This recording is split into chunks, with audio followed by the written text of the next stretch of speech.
Welcome to the 𝗪𝒂𝒁 Podcast, a real estate podcast with myself, Jon Steingraber, and my beautiful wife, Michelle Pais. Cheers to the beginning of 𝗪𝒂𝒁. I feel like now we're back and we have a lot to give. We have a lot to offer. Till this day, by the way, I have to say, the excitement happens the second I land the deal, not when I get paid. It's the art of the deal, landing that. Right, it's the chase. Not only are we going to be giving a lot of wisdom and knowledge and experiences and stories, but we're going to bring on guests. I bartended, babe, so something that you and I have in common, even though... Babe, you bartended for how long? 3 months. A day or two? It's a podcast. So you were like eating a 𝗨 in 𝗪𝒗's bakery. I think I was having a pastel de nata. Okay, pastel de nata. And a galon. And if you're a realtor, if you're an investor, you're going to want to subscribe to this podcast. Hey, babe. Hey, honey. Are you ready? I can't believe we're doing this. Again. Well, so why are we returning to the Michelle and Jon show, or Jon and Michelle show, as you call it? Yeah, well, like Jon and Michelle sounds better than Michelle and Jon. You know, it's been a long time. Well, it's actually called the 𝗪𝒂𝒁 now. Yeah, that's right. Cheers. Cheers to the beginning of 𝗪𝒂𝒁. First episode. You always put it down first and then drink. You know what that's for, right? You're honoring those that who are passed. no longer with us. Yeah. Yep. This is awesome. So I'm excited. I think we've been talking about doing a podcast for a long time. I just don't think either one of us, we weren't committed to spending the time doing it. We've been so busy. We're on the heels of doing a very long season for 24-Hour Flip. For those of you that don't know, we did a television show. Jon was the creator and mastermind behind this, and it was busy. We were very busy. 6 days a week. Yeah. And I think we needed, after the first season, I know I needed, but you as well, just a break.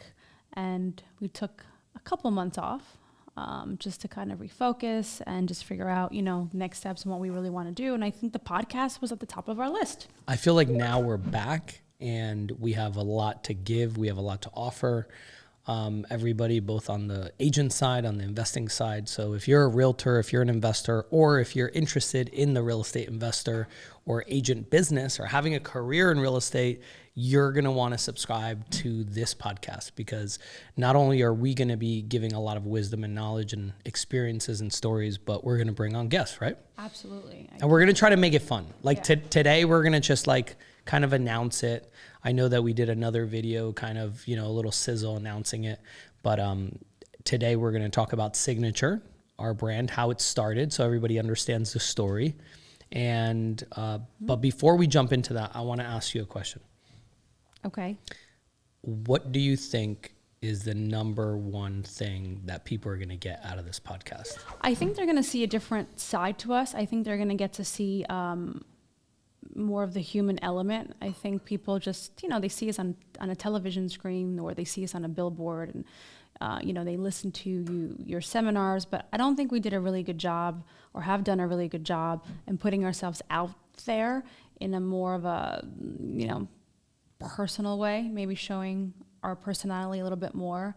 I don't know. I think people are going to get, I don't know if they're going to get surprised, but I think they're going to be able to get a really good insight about who we are, what we do, what we're planning on doing, and I think they're going to learn a lot. I mean, you are a wealth of knowledge, hubby. So are you, honey. So we have so much to share. I mean, together, you and I, 40 plus years combined in the real estate space, from the investment side to the real estate side, to building a brand, to building a brokerage, to having our own television show. Books are in the works. I mean, we have a lot going on.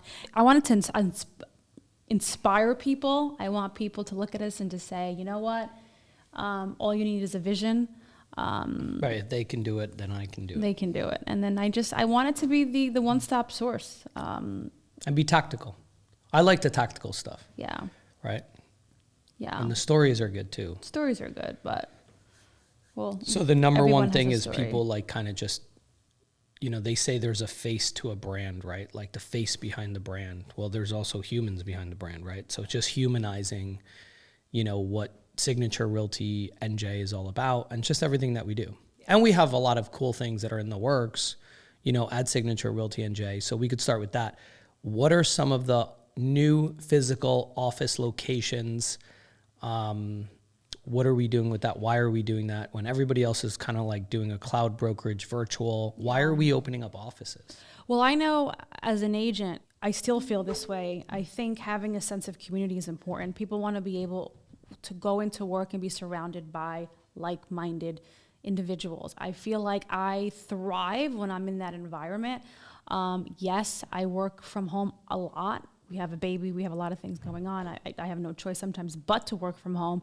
But it's not the same when you're in an office full of people, and it's just, I think we empower each other, and also that sense of just, being a part of something. Yeah, that your environment definitely changes how you act and the things that you do. And there's a lot of ideas. I mean, they say when you're, sitting next to a top producer, that person's, production automatically goes up, because they're listening to them, they're more motivated, they see what's going on, and it's what Tony Robbins talks about, right? Power and proximity. Right. So that's good. Yeah. So where are we opening up? Well, what do we have now? We have Summit, we have Westfield, we have Jersey City, Somerset, we have Jersey City, we have coming soon in the early part of 2024, we have Short Hills office, which will probably be our headquarters office. And then we have Ridgewood that's opening shortly.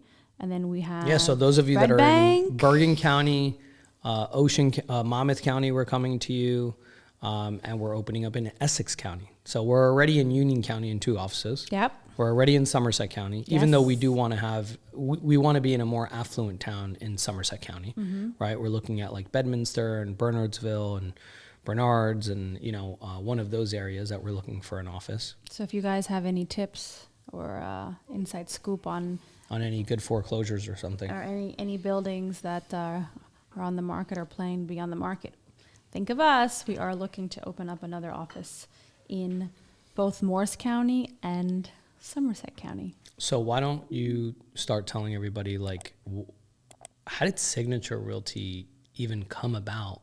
And like, what was the journey from there? Why don't you tell people? Because people don't know your story, and they might know a little bit if they've read an article or if you've been interviewed by somebody. Yeah. But a lot of people don't know the story of Signature Realty NJ and kind of like how it happened. And why it happened. Yeah. Right? Why did it happen? And I think a lot of people relate to that. Yeah.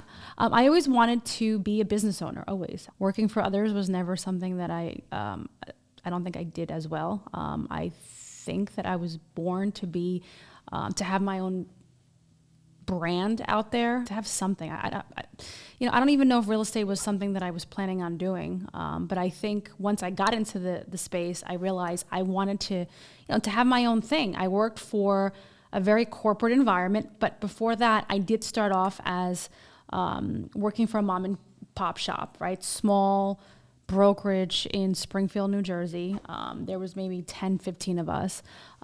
So I had that, mom and pop feel. And then I ended up going corporate, and then I just hated corporate. I used to work for, big. But wait, talk about how you started though. You started as a secretary. I started as a secretary. Yeah.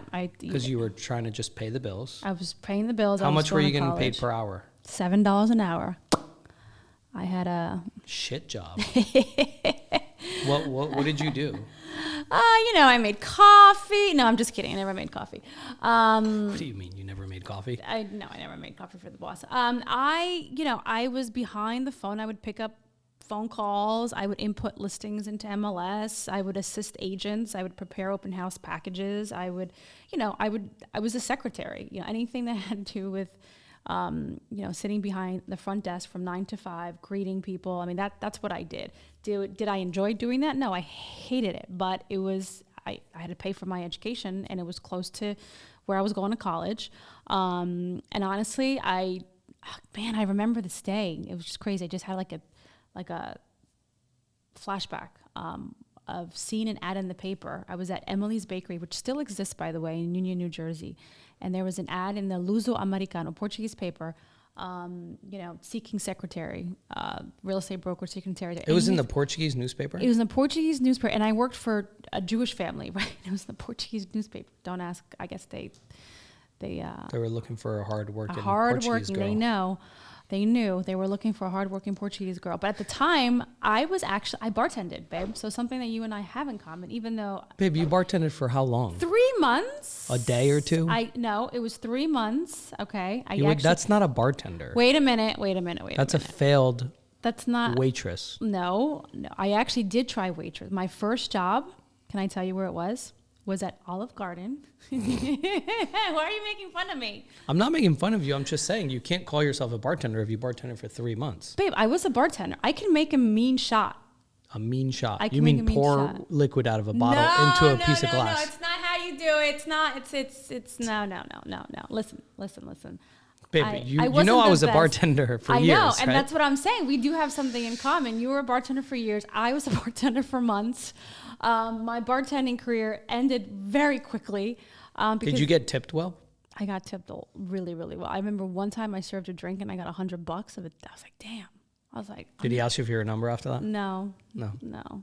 You're such a jerk. You were just that good at pouring the drink, right? No, I think he was just that drunk. It had drunk. nothing to do. No, I think he was just that drunk and didn't realize how much money he was tipping us. But I was a bartender and going to school. I had clue. I didn't know what I was going to do. So you bartended. You were a secretary at this real estate brokerage. Yes. And at this do you think that if you didn't take that $7 per hour, right, kind of mundane job where it's like, administrative tasks, do you think that you would have ever started a real estate brokerage? Do you think you would have ever gotten to that? No. That's actually a really good point you just made. Absolutely not. If I didn't start there, I would never be in this field because I was in the trenches. I learned.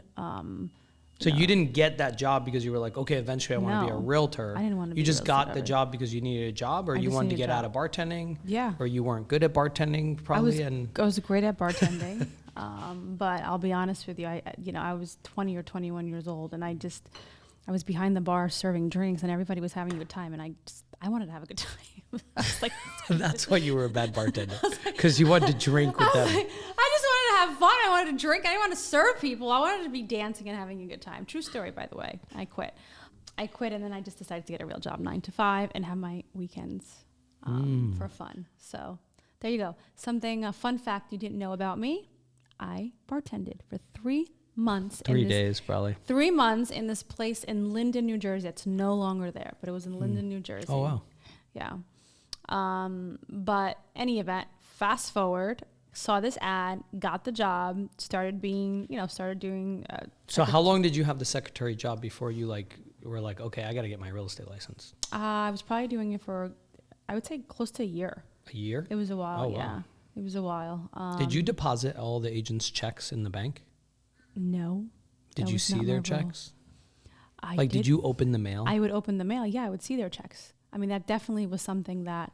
Was there a moment that it flicked on? You were like, you saw a check or you saw some person do a closing, or did somebody say something to you like, oh, you would be a good realtor, why don't you get your license? Like, what did it? What made you want to get your license? You've never told me that. No, the people that I worked with were mostly women that weren't very bright. Wow. I'm being honest here. It's our podcast. I'm not going to lie to our podcast and say they were like that. I'm just being honest. They weren't very bright. They ate donuts all the time and cream cheese. And every time I'd walk in the office, they were, stuffing their face with either donuts or cream cheese every single morning. They were very overweight, and they were making all of this money. And I'm like, wait a minute, what's wrong here? And you're just. What, you can't eat donuts and make a lot of money? No, you can eat donuts and make a lot of money, but there was no. I think it was more than just the donuts. Passion and ambition. They just kind of sat around. They talked about everybody, and it was just being there in the front desk. You didn't see anything special. No, I was like, wow, if you guys can do it, then. Why am I earning $7 an hour? There's a lot of hope for the rest of us. And I don't know. I got my real estate license strictly as a backup plan at this point. I still didn't want to be an agent full time. My idea of an agent was people coming into the office to talk about other people and snack on donuts and cream cheese. And that was the ideal agent, or what I knew then. And I didn't want to be. That's what I saw. That was the environment. Yes, and I didn't want to be them. I didn't want to be anything about them. So answer the question. What made you want to be an agent? My broker owned a beautiful home up on the hill. It was maybe 10,000 square feet, 4-car garage. And I have never seen that before. I've never been around that before. I grew up in the Bronx in an apartment. Our backyard was a train station. And then we lived in Portugal in this small little We should throw community. a clip in of when we went to your apartment. Yeah, Joey has that. Joey has that clip. So I was never surrounded or been around that, right? I lived in Portugal. I moved to Union, New Jersey. Prior to Portugal, I was living in the Bronx, Westchester. Like, it's a small little, I think our first single family home was in Yonkers, and we drove by that house. It was like a Cape Cod. So I never seen anything other than, what my environment was like, 2-family home. Like, I never experienced that, so right? So now you saw this house. What did So you have a meeting there or something? See this house. He had a meeting, and you had then like a brokerage party or something? Like a meeting at the house. And I was a secretary still at the time. And I remember walking into this house, I'm like, oh my God. Oh, I was so inspired. And I was like, wait, if I sell real estate, I can get that home on the hill on a cul-de-sac, on like 2-3 acres with pools and staff, and that was it. That was it for me. Like, I want that house. Like, I want to change my story, right? It motivated me, inspired me so much. I wanted that big house. I wanted to have that lifestyle. And here's the thing: I wasn't afraid to work for it, right? I didn't want to give it to me. I mean, listen, you didn't think you would get it like in a 10-year period. You would have to work for it. I knew that I would have to work for it. And then that decision, I think, started then and there when I saw how real estate could be the vehicle to success, to wealth, to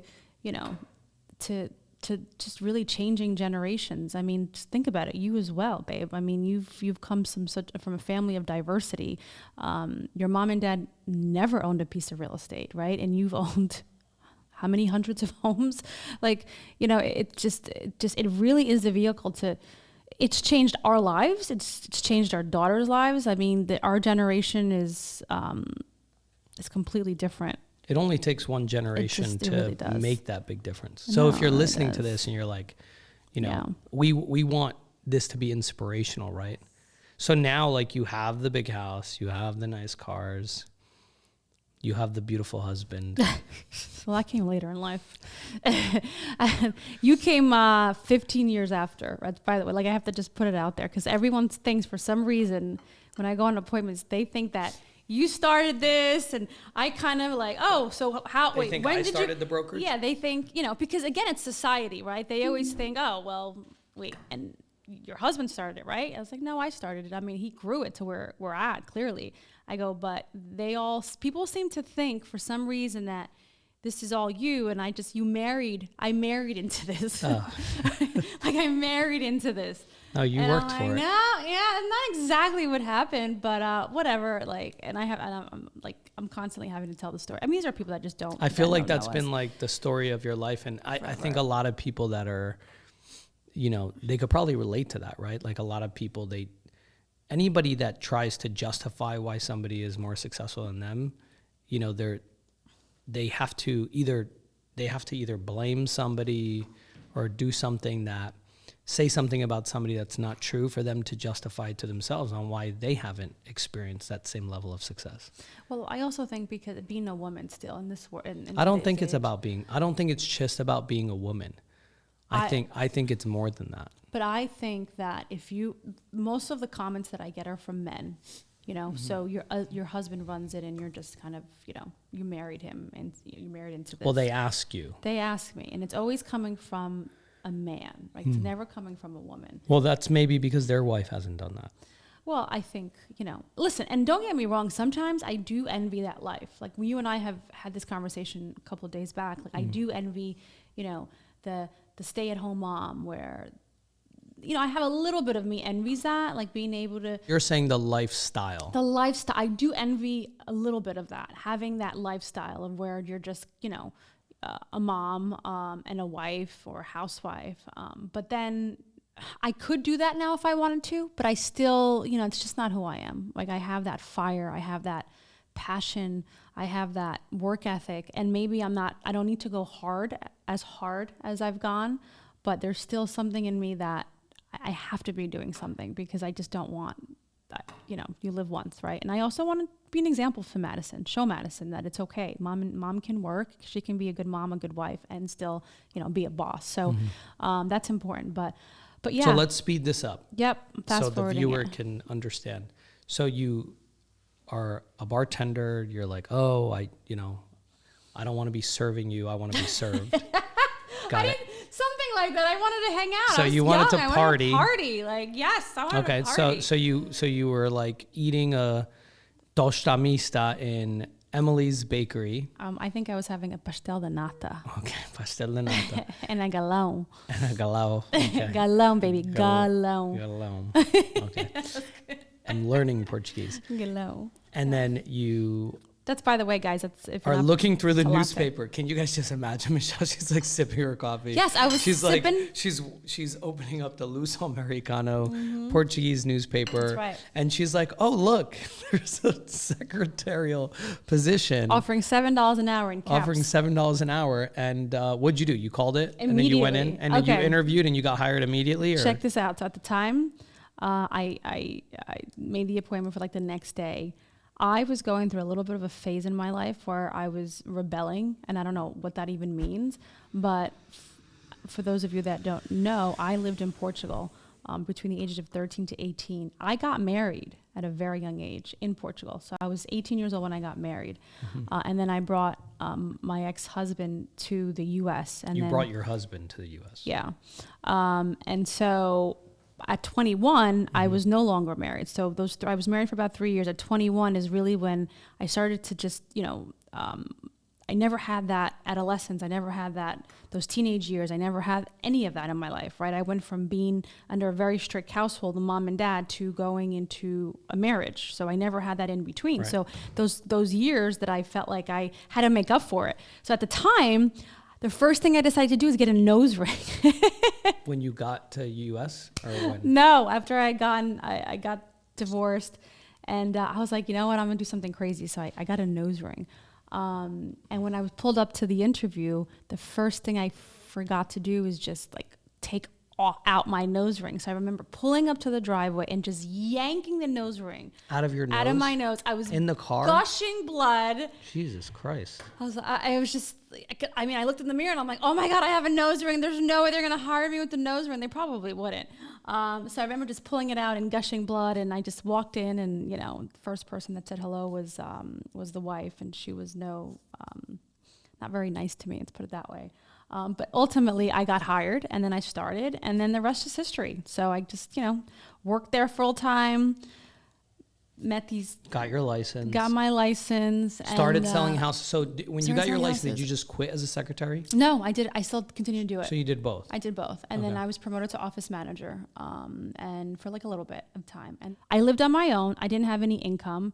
And a lot of you guys can relate if you are... so you had bills to pay. You had bills to pay. And in real estate, obviously, if you're not making money, that's a problem because you rely on your commission, right? So your last commission is really your last commission. You don't have benefits. You don't have unemployment. God forbid something happens. You don't have any of that stuff. You don't have a steady income. You don't. You're independent contractor. 100% commission. So I needed to have something steady. So I did...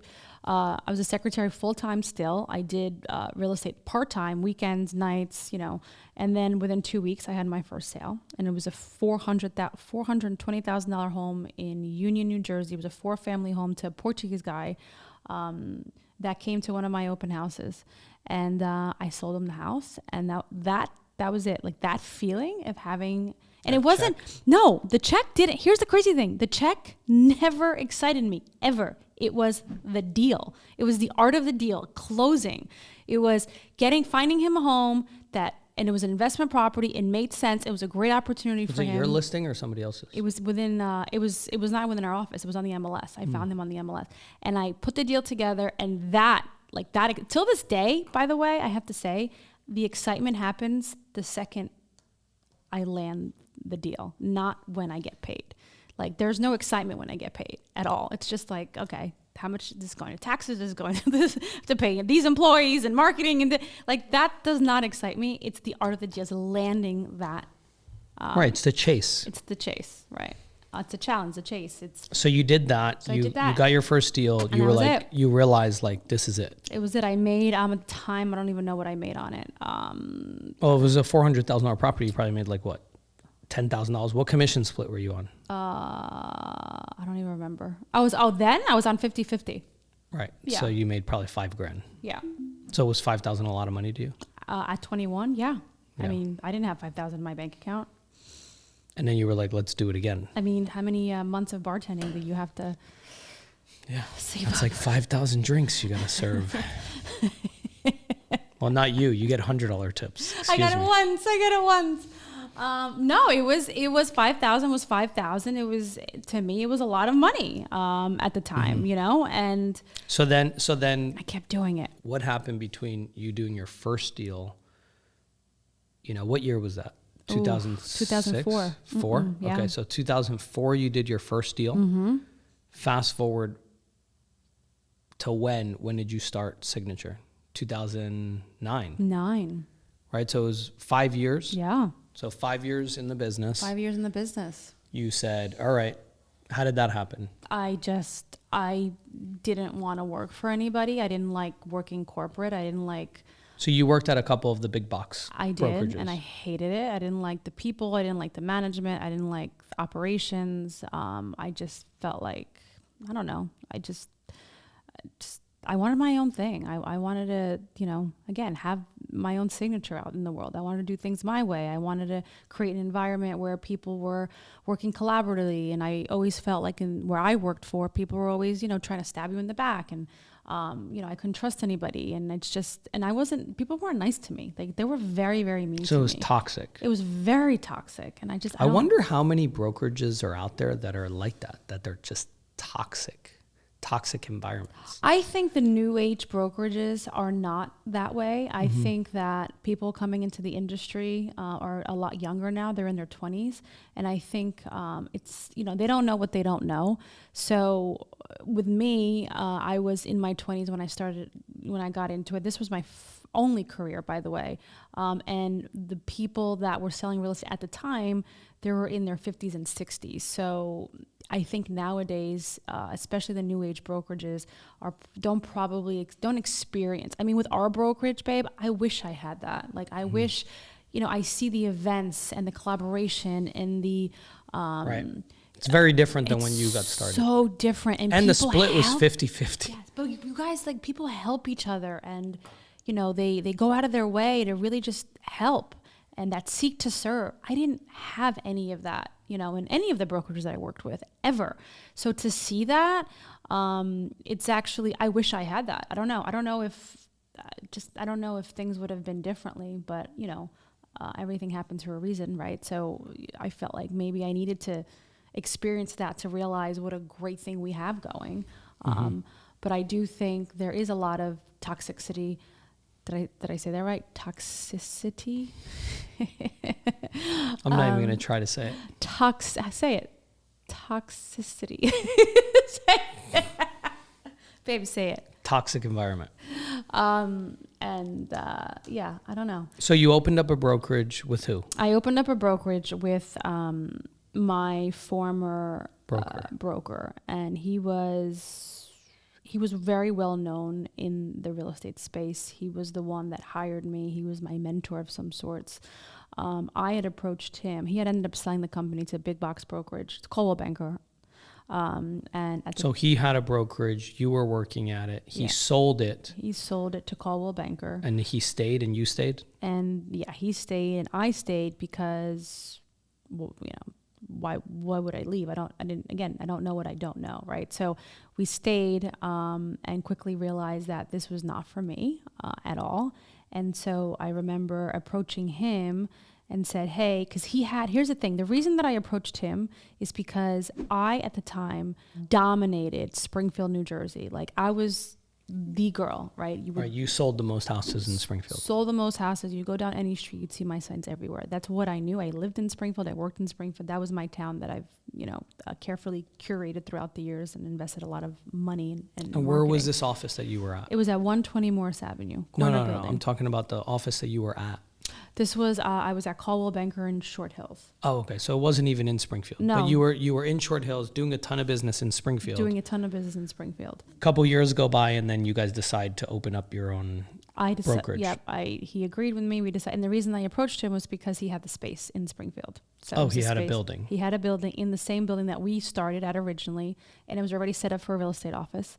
And it was a good location, very visible. Mm-hmm. It's where I started, and it's where people knew me.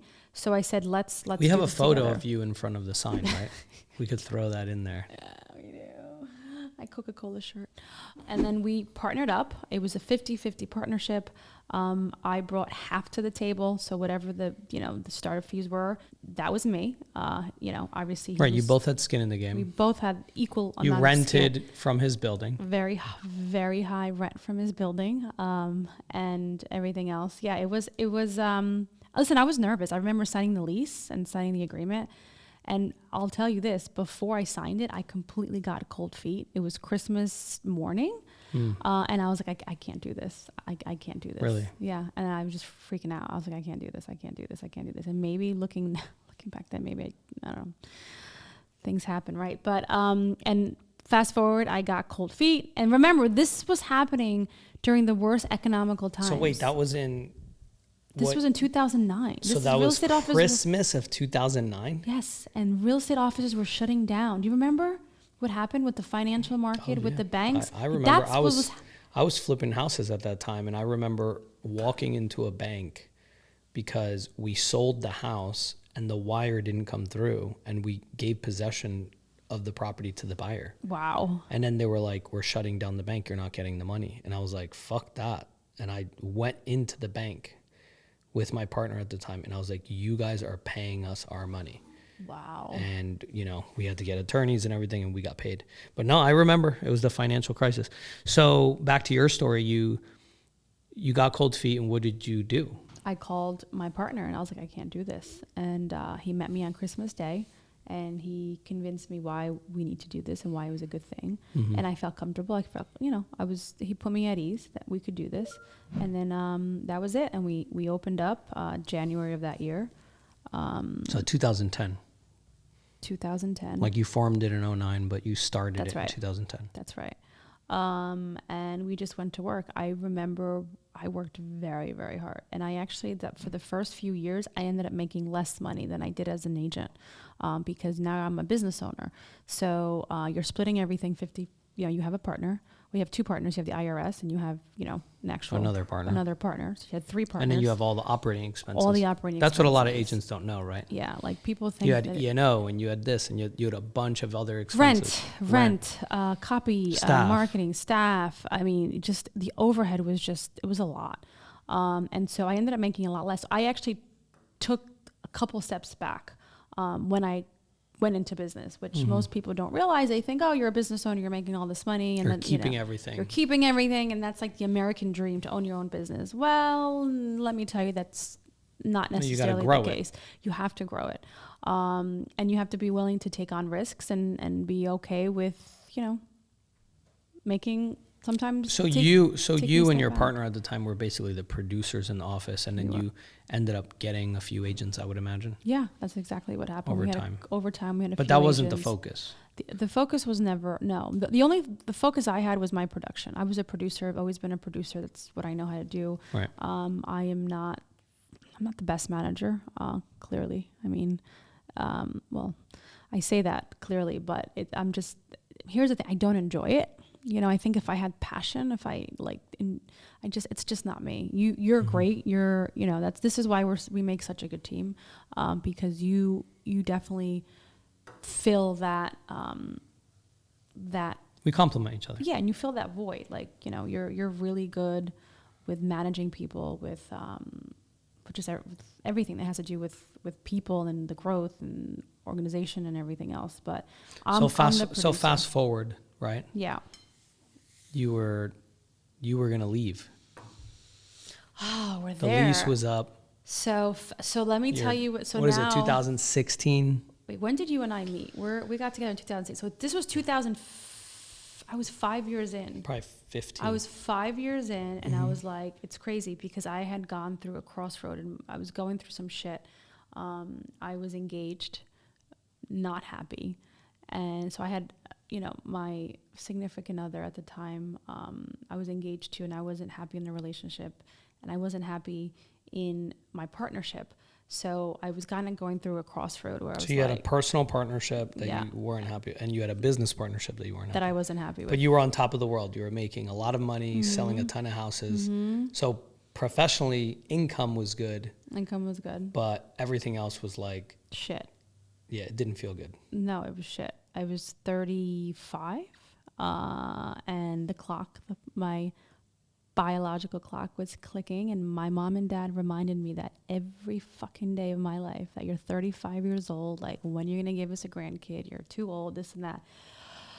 I was like, oh my God, I'll just freaking have a kid, and like, all right, whatever, I just you were folding to the social pressure. No, their pressure. It wasn't even a social pressure. No one socially would. No, but socially, you're like, okay, I'm gonna be a mom. It's time. I'm 35. Like, and then what do we do? Like, what do I do? Like, I'm in a relationship that I don't like. I don't want to be with this person, and it's just gonna end up in divorce. And like, I don't want to go through another divorce because I don't ever want to go through another divorce. So, it took me a really, really long time to even get to that place of finding someone that could potentially be a good fit. And then I ended up realizing he was not a good fit. He was the wrong fit. And so I was going through that shit in my life where I went through that crossroads. So I ended up breaking up with both of them. I broke up my partnership and I broke up my relationship. And then this was the first time that I was actually on my own, without any mentor, without a partnership, without, a significant other. It was just me. And that was a very, very scary time. I mean, everything now is falling on you. So I remember going to my partner at the time and telling him that I was out. Like, peace, I'm out. You can either buy me out. Well, let's talk about that. Okay. Because I want people to understand partnerships, and I think it's very deep. This is like a therapy session. No, I think it's an important lesson for people to understand that, the climb is not just like this, right? It's like this. And I think it's important for people to see some of the struggles, like, not just mental, but like everything. And you had this partner that was a lot older. Yeah. And outside looking in, if I may share some thoughts, can I do that? Oh, well, you know what? It's a podcast. So go ahead, share your thoughts. To me, it seemed like you were his retirement plan. Like, you were a massive producer. He saw that. He was like, all right, let's do this. He was a lot older. Yeah. And he looked at it like, all right, I'm going to do this. I'm going to sign this agreement with this person, and I'm going to be a producer for a little bit, and then I'm going to kick back. And that's kind of what happened. That's exactly what happened. Where you started to produce at a much higher rate. Yeah. Which is normal, right? Because he's well off. He's not as motivated. He doesn't have that fire as much as you. And maybe that's what you were bringing to the table, right? It seemed like, he brought a lot to the table. You brought a lot to the table. And what you were bringing to the table was that young fire, like, I'm going to take over the world energy. And you did that. And then he kind of took a step back.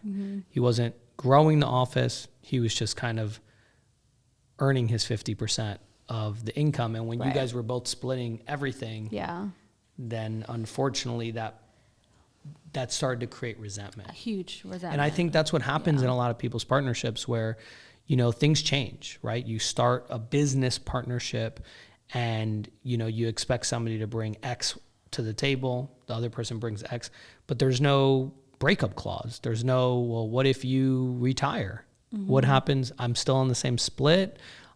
You still get the same amount. And I see this over and over again when I'm talking to people, and it's not out of the question. That's why a lot of partnerships don't work. Right. So you went to him and, you know, you basically told him that you wanted out of this partnership. Yes. And then you ended up making a deal Yes. to stay in the building where it made sense for him. He would collect his rent. Right. And then you would just Take run over. the show by yourself. Correct. Right. Yeah. I don't. And how did it feel when you did that? I don't know. I don't know if that. I mean, going back, I don't know if that was. I don't know. I mean, I could have gone so many different ways. Was it the right time thing? I mean, knowing what I know now, did I make the right move? No, I didn't. I should have just left and started my own thing, period. I should have probably never started a partnership. I should have believed in myself enough to do it on my own. And I was fear held me back, fear of failure, fear, you know, just fear. I was young. I was, you know, I wasn't financially secure. But you have regrets? I regret it. Yeah, I regret it. And I don't, you know, and it's crazy because people, Do you have regrets or are you resentful? I think both. I'm resentful, and Because I do where have it's regret. at now, it's like you can't regret that. No, but I also met you, right? So I would have met you regardless. I think owning at the time, deciding to go on my own with Signature Realty, or decide to just, you know, going on my own and just starting something new. I mean, you don't know that. We don't know that. I'm not making this about me. What I'm saying is, like, We don't know that. everybody goes through a path. You don't know where you're going to end up. Right. That could have been the best thing that happened to you, where if he wasn't like that, you might still be in a partnership with him. Like if he would have been like, no, I'm not getting 50% of everything, and you guys had a different agreement as things changed, then maybe you would still be in a partnership, and it wouldn't have been where it's at. You know what I'm saying? Yeah, you just don't know. You don't know. So because of all that chaos, you know, you decide to make a big move, a big risk. Huge risk. Right. And I was reading a book, by the way. All that motivation came from, at the time, I had some sort of procedure. I was in bed for 2 months, 2 weeks, and then I was bored. So I picked up a book, and that book motivated the hell out of me. That's when things changed. I read this book, and I was like, oh my God, I'm doing this. And that was it. Like, that book Motivated the hell out of me. And then I was like, that's it. So I'm doing this. So I had time off, right? Because I was so busy being busy that when I actually had time to just reflect and read, that's when things started to really change. Like, that's when my life changed. And I remember telling my mom, I was like, listen, I'm doing this. She's like, you're crazy. What are you doing? And you're leaving your fiance, you're leaving your partner. Like, oh my God. It's like the end of the world. And then it was the best thing that happened to me by far. Like, those breakups, which I will go into a much deeper discussion about it in my book, you know, but those breakups were the best thing that ever happened to me. And I broke up at 35. That's when, you know, things... You called off the wedding. Called off the wedding. Actually, I had to call off the wedding a few times, but, you know, this time was real. And then at that time, this is when I met you. Mm-hmm. We were at an event. Well, Sam Cherilus was a client of yours. Sam, yeah. Right? Sam. He asked me to go to this event. No, actually, no, that's not how it happened. I called you when you were still partnered there with him, with Gary Singer. Yeah.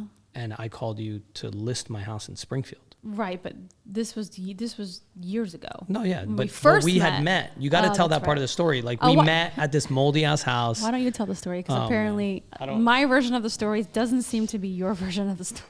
My version of the story is the true version. Okay, so why don't you tell your version of the story? So going back now, I mean, do you think people care about how we met? I don't know. No, let's just skip it and just say we met at a house. We met at We didn't get along. Moldy house. We didn't get along. Why didn't you like me? I just didn't believe you. What? I just didn't believe what you were saying. Off. I was just like, you know, this. She comes in her Maserati and her little black dress. It was a white dress. It was a black dress. A white dress with you black are accents. Crazy. White with black accents. I can show you a picture right now. Don't make me pull up that dress. What? It's on video. It's on video. Chris did the home tour, remember? No, that's when you already fell in love with me and I fell in love with you. What are you talking about? So wait, that okay. wasn't at the first house, Baby. That listing video of the black and white video is you right. at a listing. That's right. So it was a white dress with black accent. So you win. It was black. It wasn't and all it looked black. like with lace on it. That's right. The black accent was the lace. Okay, fast. I have pictures of it, by the way, which we'll show you. We'll show you another time. So I remember what you didn't were like wearing. me, and you know what? No, I didn't at all. Nope. It wasn't love at first sight. Definitely wasn't. So anyway, we like, you know, whatever. I listed the property myself because I was a realtor, and I was like, I'm not going to hire her, even, you know. And then you sold it. I sold it. So anyway, long story short, she rubbed it in my face that she sold it. And then I was doing 𝑁𝒊𝒈𝒄𝒄𝒃. I was doing my real estate investment club event that I do every once in a while. That's right. And Sam Charles was going to that event. You had to sign a contract with him, right? That's right. And then he invited you to go meet him there to sign the contract. That's right. And then do the event. That's right.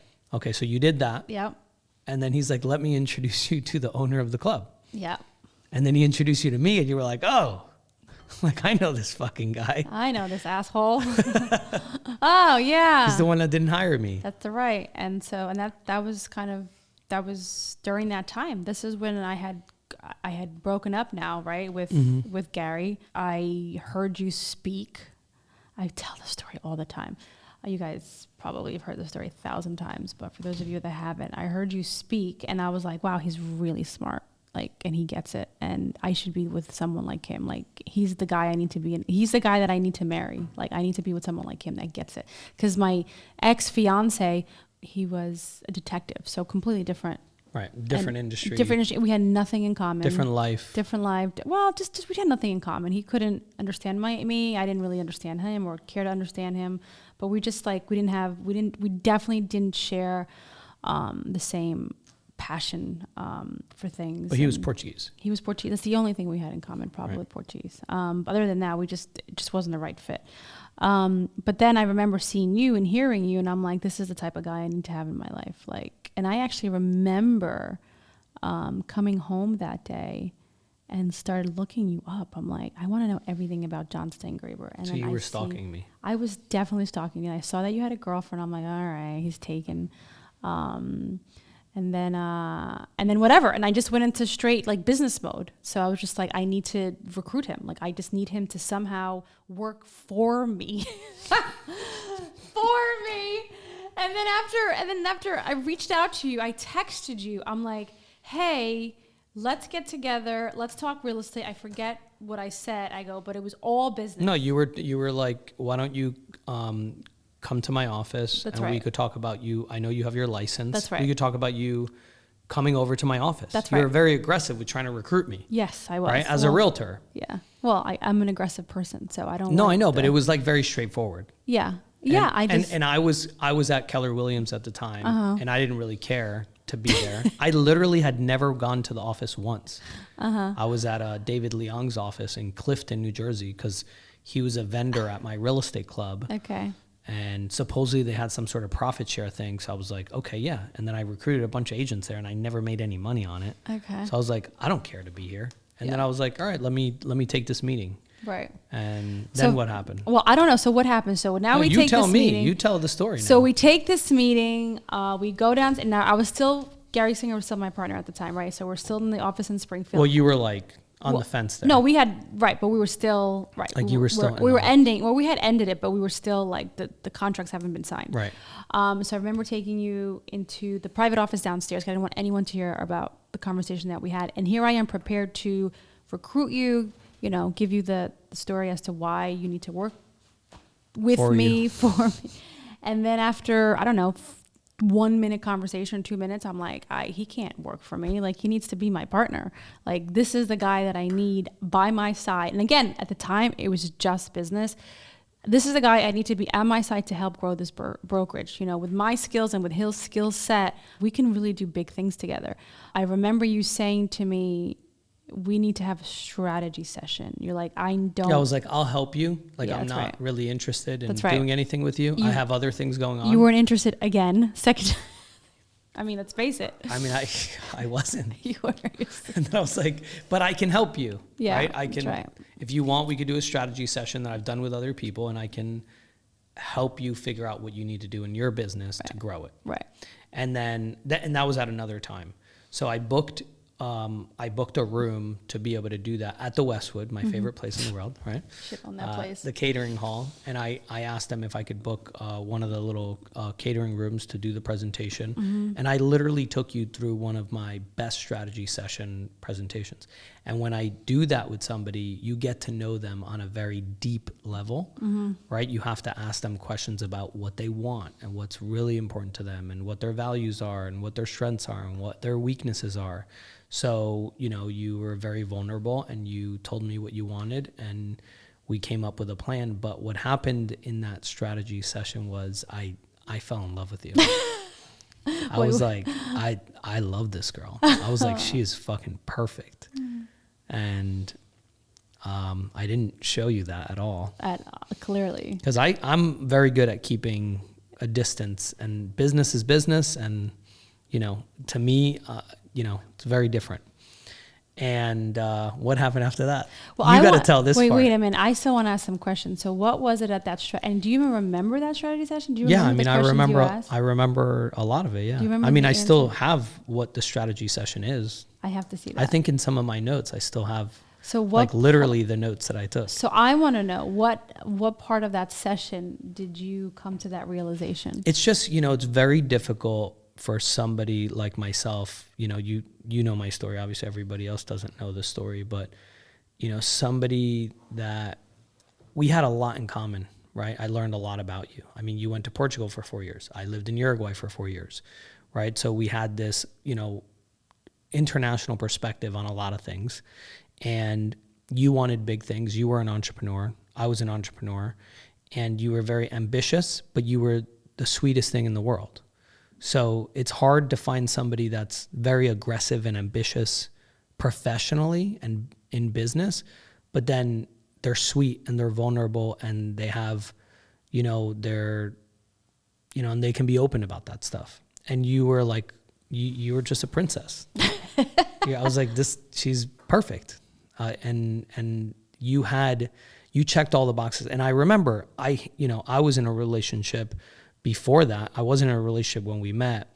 And I remember reading a book, which is crazy because I read this book. It was by Kevin O'Leary. And I think it was like Money, Women, and Power or some shit like that. Look it up. It's Kevin O'Leary. He wrote this. And I don't remember anything in the book except for like two things. One was like a financial thing that he talks about. And then the other thing was about relationships. He goes, all you have to do is, and I'm paraphrasing, but he said, for you to realize if you're in the right partnership, business or professional or personal, it doesn't matter what it is, you ask yourself this one question. With everything that you know about that person, right? Like let's say you're with somebody for 6 months. With everything that you now know about that person, if you were to go back in the beginning when you first met that person, if you had all the information that you have right now, would you have gone on that second date? You know, would you have continued that relationship? And the answer was no with the girl that I was recently with. And I told her that I read that in a book. Wow. I literally was like, listen, I read this book and it asked this question and I want to ask you the question. And I asked her the question. I said, with everything that you know about me and you, right? Like our relationship, I was like, are we supposed to be together? And she said no. And I said, perfect, because my answer is no too. I said, so we need to break up. And it was literally, that's how we broke up. That's so crazy. We broke up like that. And it was over. Wow. That's deep. So like when I met you, and it was like, you were just night and day, you know, from my previous relationships. And I think I was too for you, right? Like the people that I've been with in the past were just very different, right? And you were here, you're an entrepreneur. Because when you're with somebody, you're an entrepreneur and you have a business, and you're with somebody that's an entrepreneur and they have a business, it's not going to be easy, right? It's going to be very hard, but at least they understand. Right. Like they get it. Like, yes, I'm going to work fucking late sometimes, and this is what we do. Like, this is what we have to do in order to get to where we need to be. I was in relationships before that were like, you work so damn much. And I'm like, you don't, right? Like, I don't know what to tell you. Like, I want to be the best version of myself that I can possibly be. And this is part of that. That's the journey that I'm on right now. That was the most important thing. Like, it was business first, right? And with you, I thought like you would understand that. Not only that, like, I thought like I loved everything personally about you that I had learned up until that point. And then you invited me to dinner. And then I invited you to dinner, and like immediately. Yeah, you were like, it's getting a little late. I'm hungry. Do you want to go to dinner? And then I was like, well, let me check my calendar and see if I have availability. Jerk.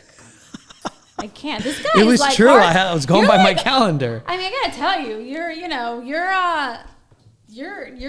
hard. Like, you're really hard. That's why you don't have to worry about me. I really don't have to worry. I mean, well, babe, let me ask you that same question. So we've been together for what, 7 years now, and you know me. Oh, I know you. You know the. I know the ins good, and the outs, bad, the ugly, the ugly, the beautiful. So if ask yourself that question on a podcast, guys. So like. I always ask myself that question, and the answer is always the same, and we're still together. And we're still together. Right? Can you imagine if you said no? I could have been like. We broke up on the podcast like that. What mic drop? Like the first and last episode. The signatures, ladies and gentlemen. I feel like this is a therapy session. I'm like, we just record. Like, marriage is hard. You know, like, especially like marriage is hard. And there's Nino's in the room, and she's married. She has 2 kids, but it's hard. There's a lot of ups and downs, and like there's just so hard. It's hard when you're married to somebody and you're also doing business with that one. That just adds an extra layer, extra level. Right. So we met, right? Yeah. And then we had that meeting, we had the strategy session. And after that, like, we hit it off. Right. Right. Yeah. I wasn't part of Signature at all. No. For a while. Right. Right. No, well, you were speaking. You were right. working for Fortune Builders. I was traveling every Thursday. Weekend. I would leave. That's I would right. do Friday, Saturday, Sunday seminars. I was teaching people nationally and in Canada. Right. And I would literally speak 40 weeks out of the year. So I would leave every Thursday, come back every Monday. Sometimes I would catch an early flight and get home on Sunday. And in the beginning it was good. It was good because it was like we would miss each other and then we would see each other again, and we weren't like all up on each other all day, every day, right? Right. It wasn't a bad thing. No. But then it was like, all right, things are getting serious. Like, you can't, this isn't going to work long term.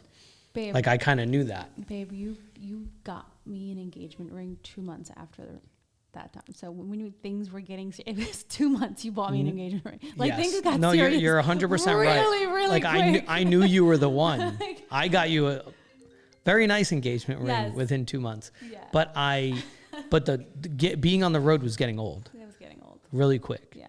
And then I asked the CEO of Fortune Builders, like, hey, do you mind if I just do East Coast events? Right. And then he agreed to that. That's right. And it was like, and then I still wasn't happy. No. I wasn't happy. I didn't want to leave.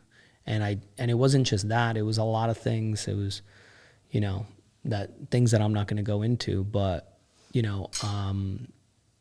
at that point, then we said, all right, I've always continued to flip properties in Jersey. And we said, well, let's grow Signature. And you were telling me over and over again, like, let's do this together.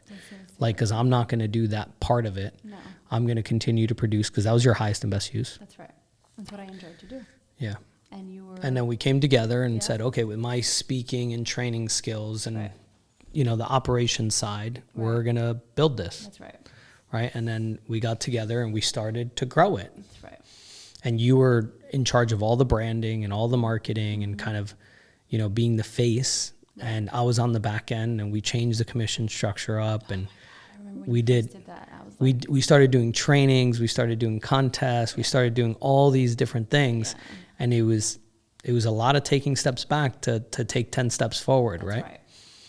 Yeah. That's right. And now fast forward to now, we're at 450 agents, right? Congratulations to you. No, to both of us. Yeah. Babe, I mean, if I wouldn't have hired Michael Gomes, if I wouldn't have hired Michael Labata, if I wouldn't have hired, now George Bellino and, all the people that have been part of it, Phyllis Moriello, and a lot of the agents that have just been a huge part of being raving fans of Signature and, just spreading the word and telling people about it. I mean, we've been very lucky ever since, we changed a few things and we were like, all right, we got to get rid of some of the toxic people. And then we did that. That's right. And from that point on, when we decided, and there were producers, right? There was some producers on our team, and we were like, it was like toxic. It was bad. It was cancer. Right? It was like cancer. Like it was like self-cannibalization. Yeah. Right? And if you have a business that has like a top producer or somebody that's like really good at what they do, but they're being toxic, you got to get rid of them. That's right. Like you can't move forward. Right. Right? There was a few of them. There was a few of them. And I don't know what it was. I don't know if it was envy or, whatever it was, but it doesn't matter. No. We were able to overcome that. Yeah. It wasn't easy. No. It was a lot of stress between you and me. Yeah. It was, a lot of ups and downs. Yep. And then from there, when we changed everything, it was kind of like, all right, let's go. That's right. And, and bringing on the right people is really what helped. And one grow it. thing you didn't mention is during this transition phase, we had been, a big box brokerage had reached out to us. They wanted to buy. Multiple did. Yeah. We were offered deals by a few companies. But we were about to do something with someone. We got very close to that. And that was right before I opened. Well, that's when we were like, 60, 70 agents. Yeah. And we had, right before the Westfield office opened. And I remember you saying to me when we were about to do this deal, like we're about to sign. Right. And then I remember you saying to me, he's like, hey, I don't want you to sign it. And I was like, what do you mean? Like, this is a great offer. Like, what are you talking about? Right. We had built it from like zero to. That's right. I think it was millions of dollars that we were getting. And you're like, we're not doing this. And I was like, why? He goes, I need you. I want to do it. Like, trust me with your baby. I remember saying, like, just give me your baby. Like, just trust me. Like, let me grow it. I can do this. And I was just like, okay, that was it. I was like, okay. And here we are. So we made the right decision for sure. It wasn't easy. It's never easy, guys. Like this road is never easy. It's just, we're still climbing, But I think we're at the best place we've ever been, right?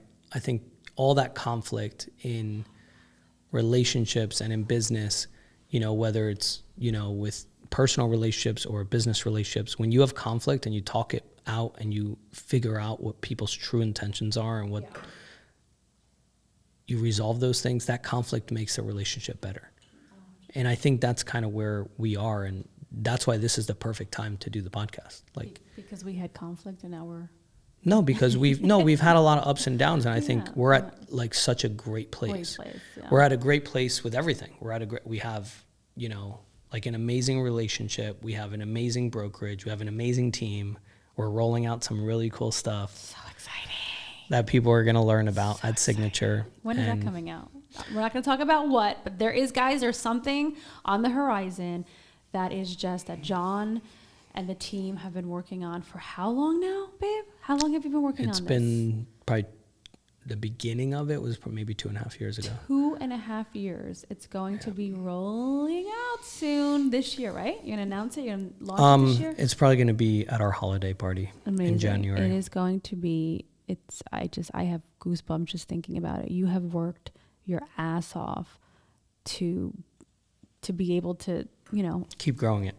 To just keep getting growing. bigger. But this is going to be so good for agents. Oh my God, I'm excited. It's just going to be life-changing. It's going to be really life-changing. Damn. And we're making more than one. There's multiple announcements that are going to be great. And we're not talking about the new offices that we're opening. No. We're changing things. It's going to be great. I'm excited. In a big way. And we didn't sell the company. No, we're not selling. We're not getting acquired. We're not getting. I'm not pregnant. We're not having another baby. None of that stuff. It's going to be. It's actually it's just a really big change. Very agent centric. Yeah. So that's cool. So that's coming out soon. So stay tuned for that news. But so as far as the story, you've heard it. That's the story. This is how we got here. Yeah, and it's not, it's good for people to hear that if they've been, listening this whole time, to understand what that there's so many ups and downs, and there's not just one straight diagonal going up. It's you have conflict and you try things and you start and they don't work. And, then you try something else and you try to move forward. And at the end of the day, what it comes down to is, your relentlessness, right? And I think the more grateful that you could be for the people that you have, and, the more emotionally intelligent you can be, the better that you can do in business, right? Because you need to treat people right. You need to care about people. And you need to think more about the macro picture than just, the daily decisions. We've done a good job of working on the business and saying, okay, what can we do?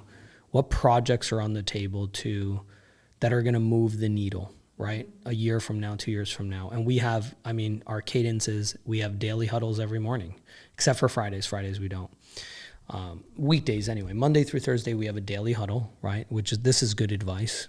We have weekly meetings, and then we have a monthly meeting. And we recently started with a third-party company that is having individual weekly meetings with us, right? Where we check in with them on all the things that we're responsible for, that we're supposed to do. We have a dashboard with all our things, and then a monthly team meeting. And I think, with a vision and with a team, like, you can do anything you want, and it just takes time, right? This didn't happen overnight. It's been years. This was COVID. I remember being pregnant with Madison, and we were living in our other house, and you would wake up every morning early, and you would work on the dining room table till the very it was till 9, 10 o'clock at night. Sometimes 11, 12 o'clock. Single day. It's like... It got to the point where you were, like, hating me.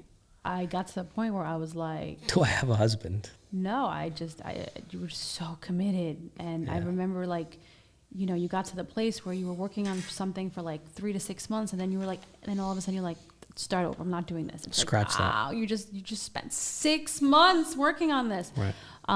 But you also need to know when to pull the plug when things aren't going the way. But yeah, I remember that time, and you were relentless, and here we are. So lots of good stuff happening. Thank you guys for still tuning in. This was supposed to be a 5 to 15 minute segment about how Signature started, but why don't we tell them, like, some of the things that we're going to do?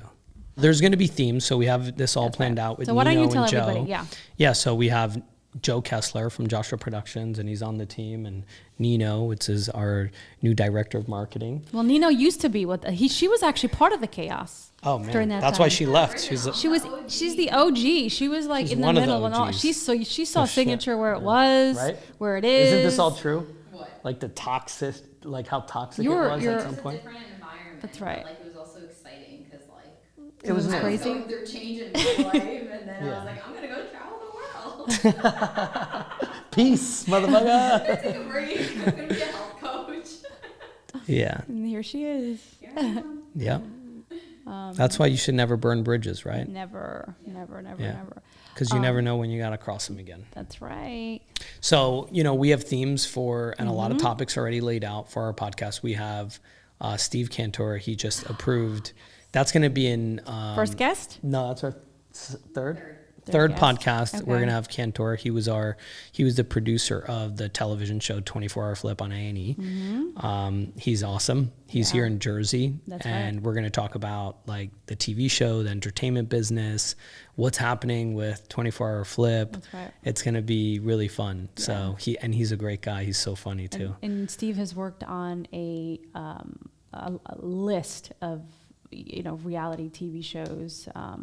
Mostly real estate. Mostly real estate. A&E, from HGTV, Bravo. He's the guy. He was on the original sizzle of Flip This House. Oh, was he? Back in I don't know what year. So he'll talk about that. But he'll talk about how I drove him freaking insane. It just drove him crazy. Yeah. So we'll talk about that with him, and we're gonna have different experts and guests on, and we're gonna share our knowledge on different topics. So we have a few different themes. We're going to talk about real estate agent, Yes. stuff that's like specific to luxury market or getting listings or prospecting. That's right. Right. So it's going to be a lot of tactical stuff with stories and, you know, really cool stuff that comes along with that. Investor theme. Yep. Right. So those of you that want to learn about flipping houses, about, you know, different strategies when it comes to real estate investing, we're going to do that. And then we have a couple other fun themes that you guys will see. And we're going to try to make it as fun as we possibly can and entertaining. Today, we just wanted to kind of introduce, you know, like, how did this all start? Like, you know, who is Michelle Pais, right? The face behind Signature Realty NJ. Who's Jon Steingraber? Yeah, that's a whole nother podcast probably. Yeah, the machine, the engine behind we can't do that today. All right, guys, if you want to follow our podcast, there's a few ways that you can do that. One, we're going to have our Instagram handle, so you can check us out there and follow us. We're going to be on YouTube, and of course, we'll be on Spotify and some other audio platforms. And we are going to be taking questions during our podcast. So if you want to do that and you want to submit your question, we take video submissions. You can send an email to the email in the description of this video below. And any questions that you have, we'll pull them up and maybe it'll get featured on the episode. And then Michelle or I will answer those questions. So hope to see you guys on the next one and see you later. Peace.